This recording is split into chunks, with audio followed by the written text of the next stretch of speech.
Erica Burrell, and if you were a student, you will call me Mrs. Burrell, and I am the author and illustrator of this children's book, What Would the World Be Without Black People? Happy Black History Month. Let's read. Timothy walked into class angry. Mrs. Burrell looked at Timothy and asked, "Timothy, why are you upset? Latifah took too long and I didn't get to swing today. I hate black people and wish they were never born." "Hate?" Mrs. Burrell looked at Timothy confused. "You do know I'm black, right? Do you hate me?" Timothy responded, "Well, most black people anyways," he said under his breath. "Why do we need them?" "Well, Timothy," Mrs. Burrell said, "I am glad you asked. Let's take a look at what life would be like without black people." Uh-oh. Starting tomorrow, you will wake up and your life will look different. You will get your wish to live in a world with no black people. Timothy left that Friday afternoon excited. "Good, my life will be much better without those people." Timothy went home and finished his evening as usual. A bath, quick dinner, video games, and sleep. He went to sleep excited to wake up to no black people ever existing.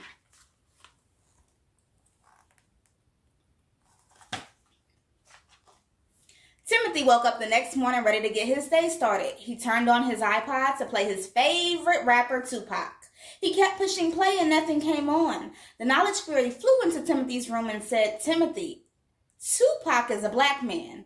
You're in a world with no black people, remember?" "Well, then why are you here?" Timothy said angrily. "I'm not a black person. I am a black fairy, a magical black fairy. My name is Knowledge Fairy, and every time you go to interact with something related to black people, I will make sure you are unable to."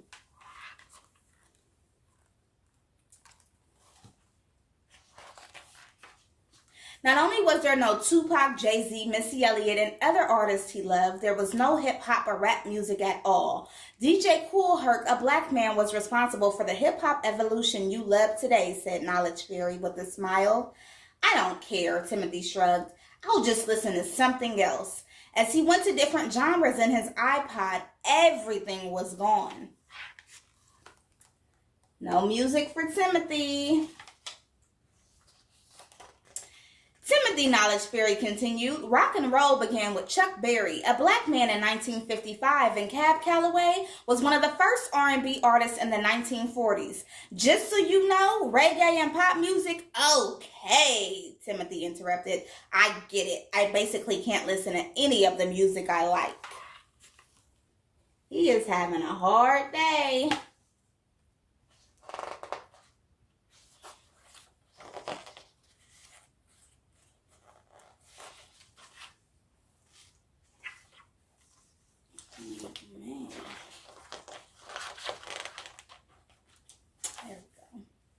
Timothy started to do his chores so that he can go to the mall with his friends. When it was time to mop, Timothy looked around puzzled. Knowledge Fairy popped up and said, "Tim, you're going to have to scrub the floor on your hands and knees." The mop was invented by a black man named Thomas W. Stewart in 1893.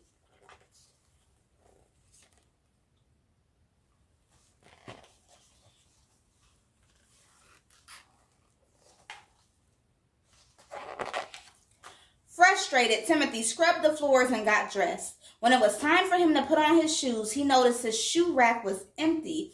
"Oh man," Timothy said, annoyed. "I only had Jordan sneakers, and those were made by a black man too." Timothy put on his dad's shoes, which were too big, and asked his dad for a ride to the mall. "Oh, Timothy," Knowledge Fairy sang as she flew into the room. "Your dad owns an automatic car. The automatic gear shift was created by a black man named Richard Spikes in 1932. But, nice shoes."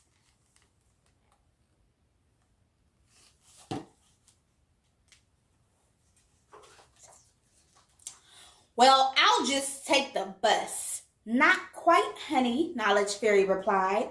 "The bus also uses a gear shift, plus it would not be safe because the black inventor Garrett Morgan is responsible for the contributions that made the traffic light we know today. You're going to have to walk." Timothy walked 30 blocks to the mall with no music. He started to realize life without Black people felt empty and cruel. When Timothy finally got to the mall, he didn't see the usual elevator.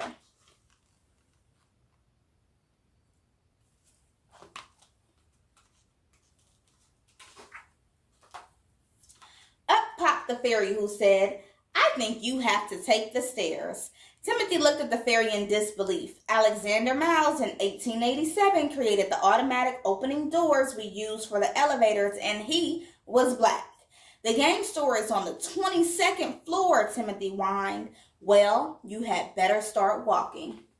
Timothy was so exhausted he decided to stop on the 12th floor for a hot dog and realized most of the food court was empty. "Hey, where's all the food?" Timothy asked out loud. And it says, "Out of food, drinks only, no food." He is struggling. Most food delivery comes from a refrigerated truck. That was invented by Frederick McKinley Jones, another Black man around 1938. "Would you like a bottle of water?" Timothy sat down and drank his water before continuing up the stairs to the game store. When he finally arrived, he only saw one friend.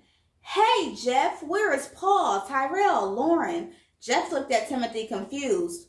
"Who?" Jeff questioned. Knowledge Fairy sprinkled her dust and chimed.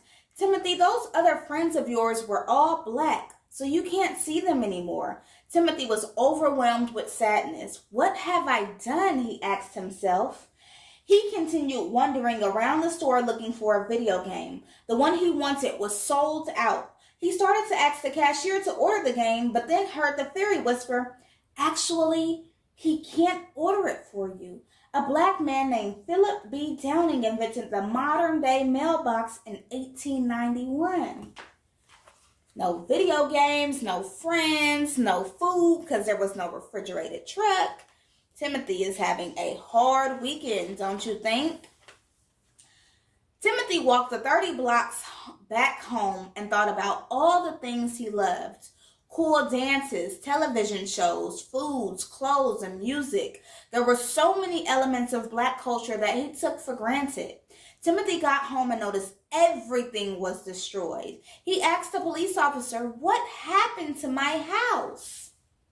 Before the officer could respond, Knowledge Fairy flew over Timothy and stated, "Osborne Dorsey, a Black man, invented the doorknob in 1878, and Marie Van Britten Brown, a Black woman, invented the first home security system in 1966. I am afraid because you could not use those inventions, your house was robbed." Wow.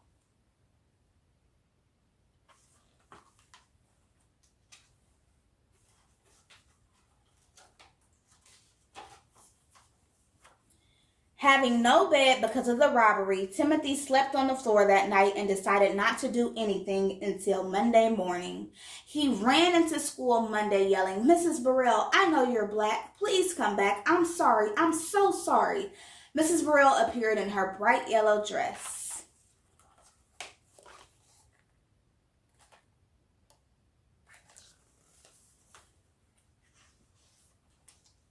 She looked at Timothy and said, "You know, everything about who you are would be different if it weren't for the contributions of Black people.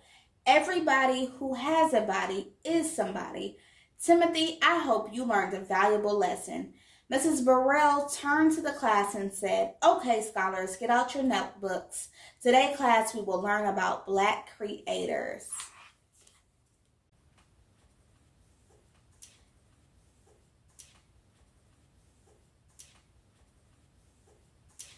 The end.